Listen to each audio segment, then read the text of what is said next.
James Hamilton for MMA UK, joined via Skype by Luke Shanks. First of all, Luke, thanks for coming on and speaking to us today.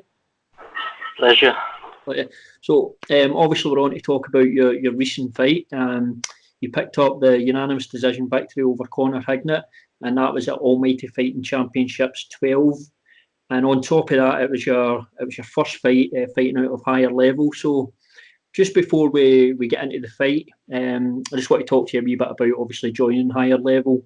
So can you just speak to us about when you come up here and experience the gym for the first time and what ultimately brought you to relocate effectively your full life to Scotland? Yeah. Well, it first started with after my Cage Warriors win. I was well, before that, actually, I'll start from the very beginning. Yeah. So, obviously, the last 3 guys out of the last 4 fights I've had, they're all full-time fighters. And being in a full-time job, working at the weekends, running MMA classes at the weekend, it's hard to compete with these guys. And I couldn't diet properly. I was going up to bantamweight. Some people can do it, but I can't do it. I need my sleep and everything else. So, first off, I'll say for the whole year while I was doing it to sort of do that for 2019. That was my goal. Just have a run at it, save as much money as I can for a year, and just go for it. And if it don't pay off, it's worth it for me.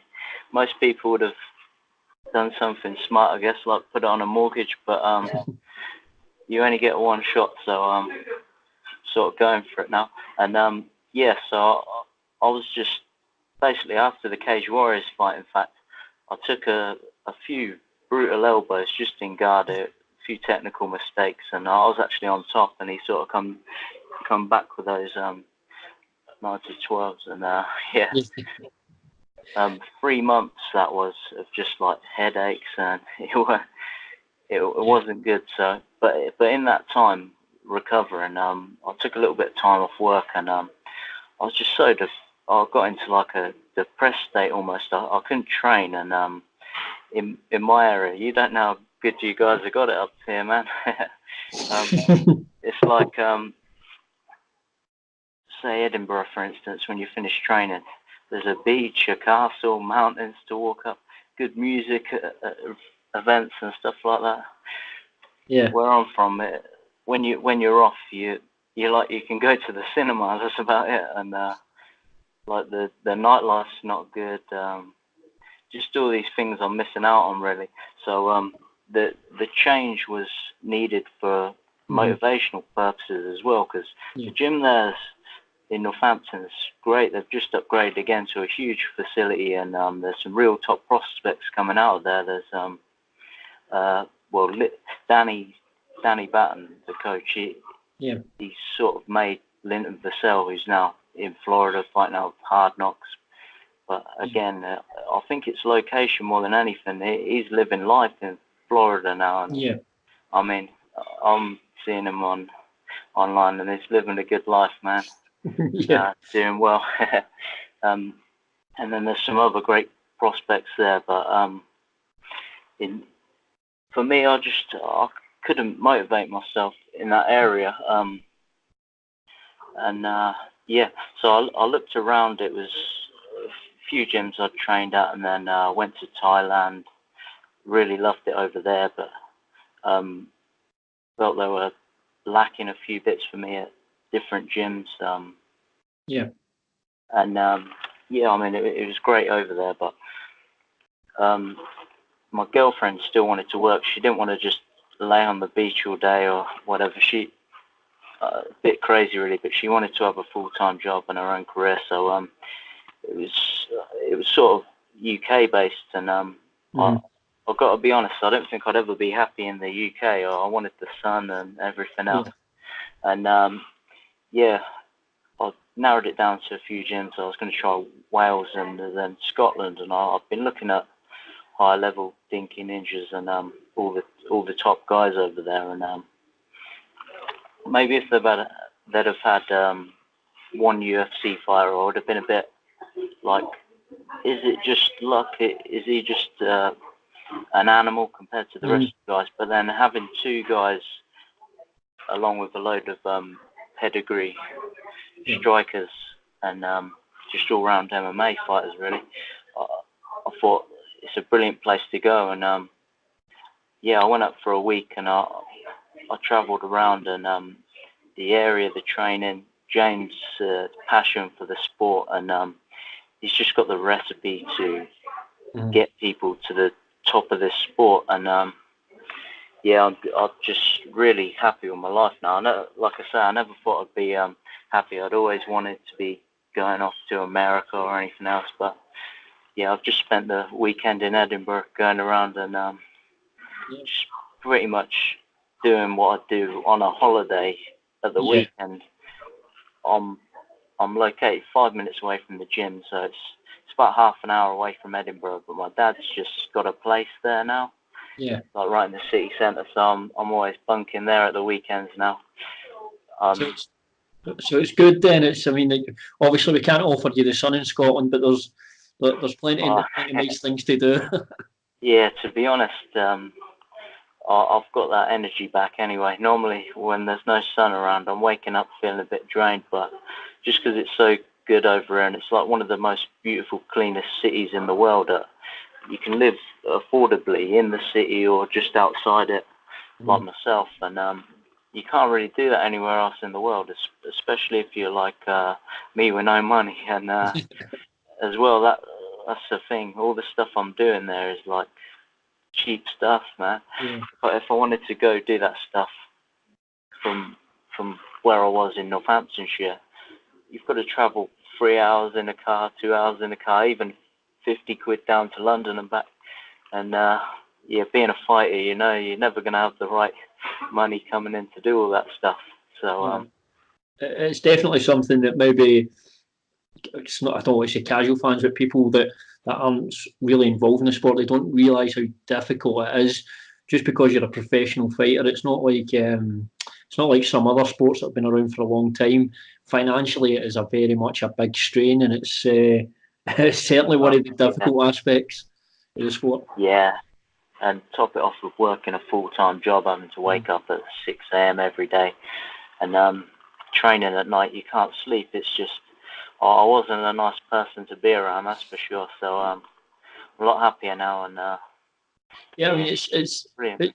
You're effectively, it sounds like you've took a bet in yourself, and I mean you do only get one opportunity, but you've, like I say, you've put your money in yourself, and from what I hear only good things about you at the moment. Can I just ask you about when you went into the gym? Because there's higher level, as it's a gym full of killers and a lot of guys round about your weight at lighter weights. Were you surprised with the talent in the gym out with the established names like Stevie Ray, Danny Henry?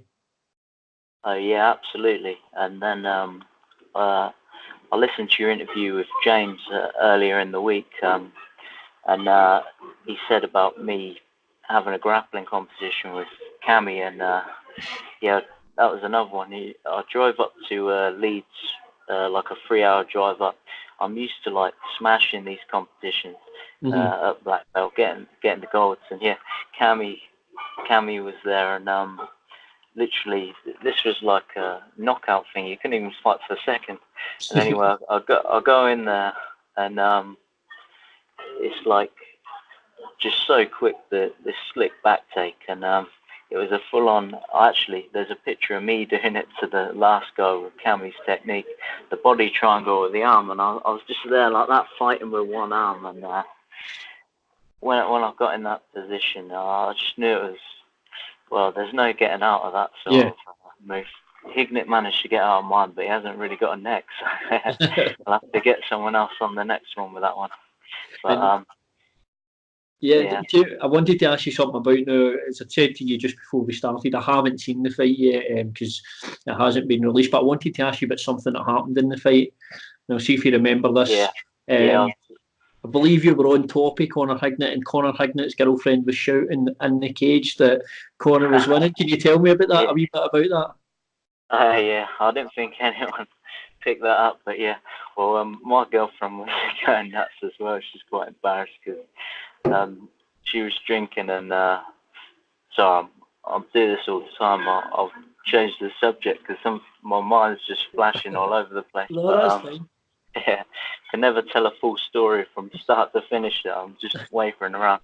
But yeah, she had this umbrella that Rochelle, one of my friends, gave her, and it had like a rape whistle on it, and she's going mad blowing this whistle and jumping around, and I think it prompted Connor's missus to stand up and start shouting as well. She was just shouting the normal abuse. It was pretty funny, but then she was like, "He's getting tired," and I had his back in that body triangle position. I just turned around and I was like, "Oh no, I'm not," because yeah, it was a funny thing. I've seen it before, and people don't forget that kind of stuff. Yeah. When Just a fun little interaction in the cage. yeah, it was funny. A few of the Scouse accents you can hear in the crowd. I think it was one of the guys in this corner because he didn't sort of come up to me after the fight, but I was only taking it. It was pretty funny. It's like, "You got a shit haircut, lad," and all this stuff. It was good, man. But yeah, when we were all shaking hands in the cage afterwards, that guy sort of shied away at the back. But it's pretty funny. It's all part and parcel of the game, isn't it? Yes. It's fun at times. But Yeah. So you obviously that was your first fight coming out at higher level. Did you feel like sometimes it's hard to take too much into a fight when you've only had one camp with a gym? But did you notice throughout the camp and your training with higher level, did you feel yourself developing in new areas and adding new strings to your game, like the thing with Kami?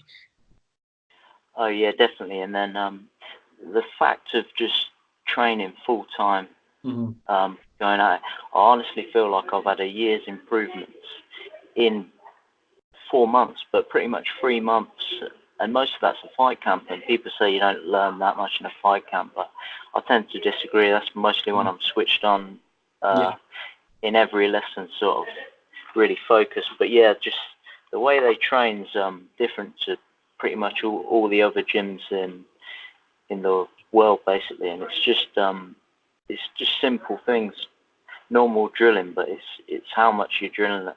You're drilling the same technique hundreds of times until you get it perfect, and it's just one of those Bruce Lee quotes: practice, and you're going to achieve the highest level like these guys. Yeah, that's it. What's the old cliche? Drillers make killers. Yeah, and as well, James in the corner. Normally, I'd be tempted to. This is just at the start of the fight, you know, the normal nerves. You don't want to hit the pads, and I was feeling all tired, and he sort of prompted me to do light rounds, and I was normally I'd be like, no, I don't want to do it, but I just listened to him, went through it, and by the end I sort of got a second wind. I was feeling exhausted before the fight, really weak, and I just punched all the nerves out, and I felt great in there, and it's the first time I've done that when I was going down to flyweight. Normally I'd separately. Yeah. I mean, it's one of those things. Sorry, cut out a little there. Someone's just tried to call me, and it's. That's all right. I've still got you here. You okay? Sorry, 1 second. I'll let you get yourself sorted, Luke. So it's cut me out there a little bit. All right. You just let me know once you can hear me again, mate. Yeah. What's that? Sorry. That's fine. No. Yeah, what I was going to say, it's James is somebody in the corner. I've obviously had the opportunity to speak to James quite a lot over the last couple of years. He's somebody that's been there and done it and fought all over the world. And obviously as a coach, he's very experienced as well. So do you feel a big benefit just having him there, somebody you can speak to about things and who's obviously got a vast knowledge of the sport? Yeah, absolutely. And just his calm collectiveness in the corner is just you know you're in safe hands. And not that I wasn't before. I was in great hands with Danny in Northampton, and I can't prompt them guys enough. If you're in the area, really, you need to train there. There's Modestus now's just joined, and he's fighting for a Cage Warriors world title. But in terms of me and my career, I'm really set now, and feel really confident under James as well. Yeah, and obviously the future's, I don't know how much we can say here, but the future's looking good for you. You've got some big things coming up in the pipeline, so Yeah. that might, you must be happy about that as well. Yeah. Now my dad's up here, I can't sort of. He's prompting me to move on. Well, we sort of talked about before this fight. I've done it full time now, and if I can't beat you like this, my Yeah. career in terms of, well, as you know, some fighters, it's hard to get £500 as a professional fighter fighting some of the best guys in the UK. And I mean, you can't live on that. You're gonna have to teach or anything else. But all my eggs are in this basket, and I tried my best not to do anything else. I was just focused on training. I'd do like morning training, recovery, getting proper sleep, and just pure focused on training. So I knew I only had this one shot because my money's running out, and definitely my savings are so low. My girlfriend's actually been helping me last month, just sort of surviving, and now I've finally got this shot again because I was going to have to go back to work with simple as even if it was just a part-time job, I was going to have to go back to that. And this game's a brutal game if you're fighting against someone full-time. Even that in its own is mentally challenging on you because you're thinking, oh, this guy's doing all the stuff I want to be doing, but I can't because I'm working, and it's just frustrating more than anything. Some people can do it, but I can only do it to a certain level. I'll never make it without. So, you happen to touch on something there that's quite interesting. It's something I've never really brought up to fighters before. But if you're going into a fight and let's say you're working a full-time job, and you're training, but you're fighting an opponent who's training full-time, does that play on your mind? That he's training full-time and you're not, that he might be getting more done in the gym? Does that have an effect? For me, people might just think I'm a sore loser or whatever else, but you know what I mean. But for me, that was a thing, you know. And I mean, you've just got to be honest with yourself. If you're one of them guys that can do it, run on the no sleep, be a happy person, and whatever else. But for me, it was just mentally draining, and as well as being in that area, like. Part-time job, I think I could do it around here. At least you can go into bars at night, even if you're not drinking in a full fight camp, and listen to some of the best music around, really. And people just think that's just normal around here, but where I was at, I was having to drive half an hour for a half decent band that wouldn't even be on at an okay pub or like music venue, pay 20 quid to get in, and then realise it's loaded.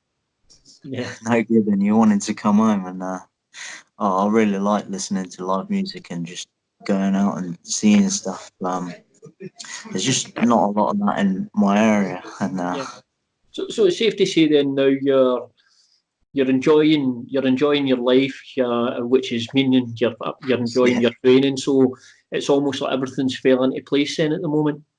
Yeah, as I touched on before, my dad's finally moved up here now because he's got a job where he can work from home. So he's sort of done a straight swap rental wise with a 4-bed in Elsbarton, which is like a small village on the outskirts of really cheap towns to live in, to like Edinburgh, which you'd think would be like, well, his place, for instance, in London, you're looking at like, I don't know, £3-4 million probably, and then it's just a normal house around like a basement flat on one of the best streets in Edinburgh. It's for like the price of a 4-bed anywhere else. It's just amazing, really, that you can do that. So it's good. I'm glad that everything, and it's good to obviously have your dad up here as well. It gives you that extra, that other pillar of support along with your partner. So I won't keep you too much longer, Luke. Obviously, as soon as you've got some news to release about when your next fight is and what's going to be happening, let us know and we'll get you on for a chat. So I know you've got some big stuff coming up soon. Yeah, that's it. Like I touched on before, I've finally got something might work out to a full-time job in doing what I'm doing. So if I just keep that up, obviously it's just another last opportunity. And if I fight and win, which I can't see why not. I'm going to improve another year's time in that 3 months. Like these full-time fighters, they don't know how lucky they are. So I'm taking full effect of that. And so I've got that fight where I can actually get some real money in now. And well, given a win, I guess it wouldn't be that great without, but that's the plan. And on to the next one, and hopefully do this full time and have a great career in it. And I've got a really good team behind me. Yeah, it looks like everything's in line to it's giving you the best chance to really give a good go at MMA and reach the top. But listen, thanks very much for coming on and speaking to us, Luke. We appreciate the time, and I'm sure we'll be speaking to you again soon. Yeah, brilliant. Cheers, mate. Take it easy. Thanks, Bye. Luke.